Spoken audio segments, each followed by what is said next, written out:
Recruit చేసుకునేటప్పుడు మంచి చేయడం చూసుకొని రిక్రూట్ చేయాలి. చాలా మంది అంటే టచ్ చేస్తూ third class already third class అమ్మాయి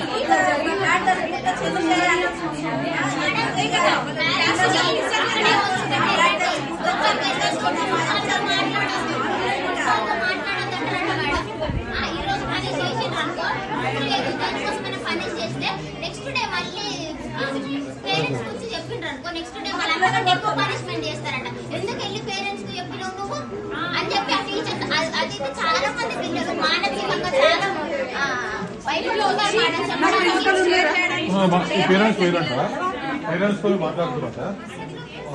అంటే ఇది ఇప్పుడే కొత్తగా ఏం జరుగుతున్న విషయం కాదు. ఆయనకు అలవాటు ఉందని ఇక్కడ పేరెంట్స్ చెప్తున్నప్పుడు వాళ్ళు ఇంకా కూడా అట్లా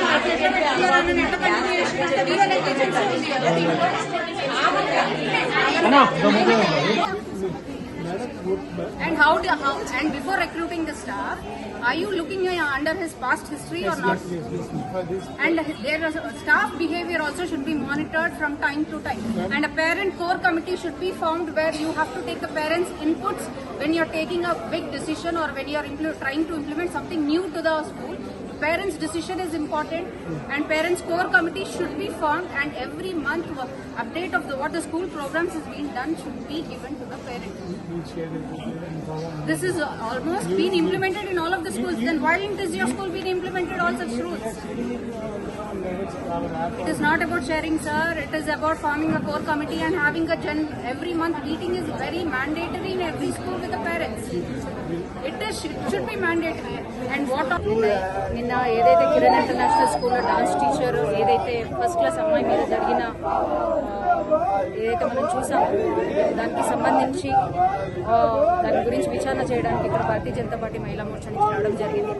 ఇక్కడ ముఖ్యంగా తెలుసుకుంది ఏంటంటే ఇక్కడ యాజమాన్య నిర్లక్ష్యం చాలా ఉంది. ఎందుకు అంటే వాళ్ళని ప్రశ్నించినప్పుడు సీసీ కెమెరాస్ పనిచేయట్లేదు అని అర్థం. మళ్ళీ జెండర్ సెన్సిటైజేషన్ మీద ఏమైనా చర్యలు మీరు ముందు గుడ్ టచ్ బ్యాడ్ టచ్ గురించి పిల్లలకి ఎక్స్ప్లెయిన్ చేస్తున్నారా అంటే అది ఇంకా వర్క్ ప్రాసెస్ లో ఉంది అని.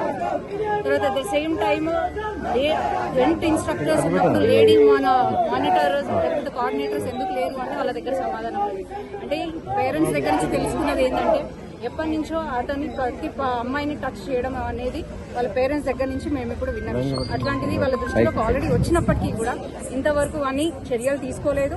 కొన్ని ఇది 11వ తారీఖు జరిగిన ఇన్సిడెంట్ వెలుగులోకి నిన్న వచ్చింది. అంటే దాన్ని సప్రెస్ చేసే ప్రయత్నం యాజమాన్యం చాలా చేసింది. అట్ ద సేమ్ టైం లోపాలు కూడా స్కూల్ మేనేజ్మెంట్లో చాలా ఉన్నాయి. కానీ మనకు తెలుసుకోవాల్సిన విషయం ఏంటంటే ఒక చిన్న పాప పైన జరిగినప్పుడు సివిక్ సెన్స్ ఉన్న ప్రతి ఒక్కరు రియాక్ట్ కావాలి. వాళ్ళకి జరిగింది ఏందనేది ఇంకొకరికి జరగకూడదు అని చెప్పేసి మనకు సివిక్ సెన్స్ ఉండాలి. అందరూ రావాలి, దీనిపైన మాట్లాడాలి, వెనక్కి తగ్గొద్దు అనేది నా ఇంటెన్షన్. మన ప్రభుత్వం కూడా ఎట్లా తయారైందంటే రోజు ఇవి జరుగుతున్నప్పటికీ కూడా దీనిపైన కూడా కొంచెం యాక్షన్ కూడా తీసుకోవట్లేదు. చిన్నపిల్లలు అయితే ఎట్లా టెండర్ మైండ్స్ అండి. ఫస్ట్ క్లాస్ పాపకి ఏం తెలుస్తుంది? అట్లాంటప్పుడు మీరు ఏం చేయాలి? లేడీ ఇన్స్ట్రక్టర్స్ ని పెట్టాలి. అట్లీస్ట్ లేడీ ఇన్స్ట్రక్టర్స్ లేనప్పుడు ఎవరినైనా లేడీ కోఆర్డినేటర్స్ అని పెట్టి వాళ్ళని మానిటర్ చేయాలి. ఒక స్కూల్లో ఒక స్టాఫ్ ని రిక్రూట్ చేసుకున్నప్పుడు వాడి పాస్ట్ హిస్టరీ ఏందనేది చూసుకోవాలి. వాడిని ఎప్పటికప్పుడు మానిటర్ చేయాలి. అట్లీస్ట్ మీకు అతని మీద నమ్మకం కలిగినంత వరకు అట్లీస్ట్ మానిటర్ చేయాలి. వాడి బిహేవియర్ ఎట్లా ఉందనేది చూడాలి. బికాజ్ ఇది ఒక్క ఈ స్కూల్ సమస్య కాదు, ప్రతి స్కూల్లో జరుగుతుంది. ఇదివరకు కూడా బంజారా హిల్స్ డిఏవి పబ్లిక్ స్కూల్లో కూడా ఇదే జరిగింది. అట్లాంటప్పుడు స్కూల్ ని మోయించడం జరిగింది. అట్లాంటిది పునరావృతం కాకుండా మీరు ఎంత కేర్ఫుల్గా ఉండాలి. ఎందుకంటే రోజు సమాజంలో జరుగుతున్నప్పుడు అట్లీస్ట్ స్కూల్లో కూడా వాళ్ళకి సెక్యూరిటీ సేఫ్టీ లేకపోతే ఇంకెక్కడికి వెళ్తారు సార్ పసిపిల్లలు? నాకు అర్థం కాదు. బయట సేఫ్టీ లేదు, స్కూల్లో సేఫ్టీ అంటే ఒక చట్టం తీసుకొచ్చి ఉంటే, ఒక ఫాస్ట్ ట్రాక్ కోర్ట్స్ తీసుకొచ్చి ఉంటే, దాన్ని ఇంప్లిమెంట్ ప్రాపర్ గా చేసి ఉంటే, ఇట్లాంటి వాళ్ళకి ఇమీడియట్ గా శిక్ష పడి ఉంటే ఇంకొకరు భయపడతారు కదా ఇట్లాంటి చర్యలు చేయడానికి. అంత ఈజీగోలాగా రాష్ట్రాన్ని వదిలేసిండ్రు. ఎట్లా ఏ చేసినా మనని ఎవ్వరు అడగరు, మనం పట్టించుకోరు అనేది ఒకటి అందరిలో ఉండిపోయిన విషయం. అందుకని ఇన్ని అరాచకాలు జరుగుతున్నాయి, ఇన్ని అన్యాయాలు జరుగుతున్నాయి. నిన్న కూడా ఈ ఇన్సిడెంట్ జరిగినప్పుడు అల్వాలోగా ఆ లేడీని, ఆటోలో వెళ్తున్న లేడీని తీసుకెళ్లి మరి రేప్ చేయడం జరిగింది. అంటే మార్నింగ్ సేఫ్టీ లేదు, నైట్ సేఫ్టీ లేదు. అంటే బయట ఆడవాళ్ళు పిల్లలు అసలు తిరగకూడదా? మీరు నిజంగా చట్టాలు ప్రాపర్ గా ఇంప్లిమెంట్ చేసి ఒకరికి శిక్ష పడి కఠినంగా శిక్ష పడి ఉంటే ఇట్లాంటి ఎందుకు పునరావృతుంది? రోజు పేపర్ తెరిస్తే చాలు పిల్లలు పిల్లలు పిల్లలు. ఏం తెలుసు సార్ పిల్లలకి? నాకు అర్థం కాదు. చిన్న టెండర్ మైండ్స్. ఆ అమ్మాయి మీద ఎంత ట్రామా అయి ఉంటది, అమ్మాయి మీద ఏం ఇంపాక్ట్ ఉండి ఉంటుంది. అసలైన తొలి వెలుగు Follow WhatsApp at Toli Velugu Official.